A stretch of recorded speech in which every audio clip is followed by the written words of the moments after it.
78ാമത് സ്വാതന്ത്ര്യദിനത്തിൽ മോദി കാണിച്ച അല്പത്തരവും വിവാദ പരാമർശങ്ങളും ചൂണ്ടിക്കാണിച്ച് പ്രമുഖർ രംഗത്ത്.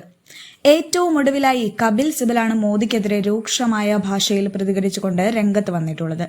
മറ്റൊരു പ്രധാനമന്ത്രിമാരും അത് ചെയ്തിട്ടില്ല, പക്ഷേ മോദി അത് ചെയ്തു എന്നാണ് കപിൽ സിബൽ പറഞ്ഞത്.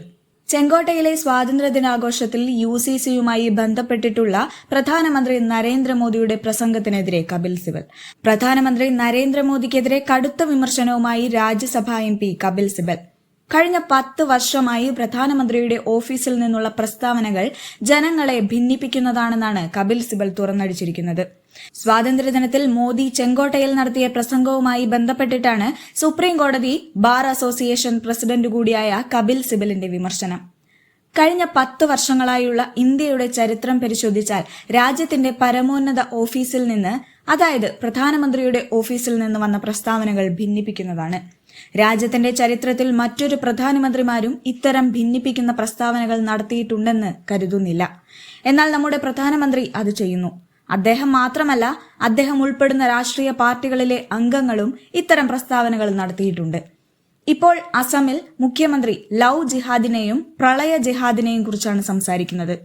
കൻവാർ യാത്ര കടന്നു പോകുന്ന വഴികളിലൂടെ ഭക്ഷണശാലകൾ അവയുടെ ഉടമകളുടെ പേരുവിവരങ്ങൾ പ്രദർശിപ്പിക്കണമെന്ന ഉത്തർപ്രദേശ് സർക്കാരിന്റെ ഉത്തരവും ഇത്തരത്തിൽ തന്നെയുള്ളതാണ്. കപിൽ സിബൽ പറഞ്ഞു. വിവിധ സംസ്ഥാനങ്ങളിൽ തെരഞ്ഞെടുക്കപ്പെട്ട സർക്കാരുകളെ തകർത്തുകൊണ്ട് ജനാധിപത്യത്തിന്റെ അടിത്തറ BJP നശിപ്പിച്ചതായും അദ്ദേഹം കൂട്ടിച്ചേർത്തു.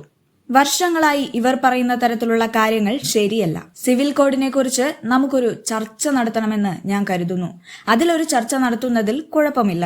എന്നാൽ നിങ്ങൾ വിഭജന അജണ്ടകൾ മുന്നോട്ട് കൊണ്ടുപോവുകയും തുടർന്ന് യൂണിഫോം സിവിൽ കോഡിനെ കുറിച്ച് സംസാരിക്കുകയും ചെയ്യാനാവില്ല. ഇപ്പോൾ മുത്തലാഖ് നിർത്തലാക്കി. അപ്പോൾ വീട്ടിൽ നിന്ന് പുറത്താക്കിയ ഹിന്ദു സ്ത്രീകളുടെ കാര്യമോ? ബംഗ്ലാദേശിൽ നിന്ന് പ്രവേശിപ്പിക്കാൻ ആഗ്രഹിക്കുന്ന ഹിന്ദുക്കളുടെ കാര്യമോ?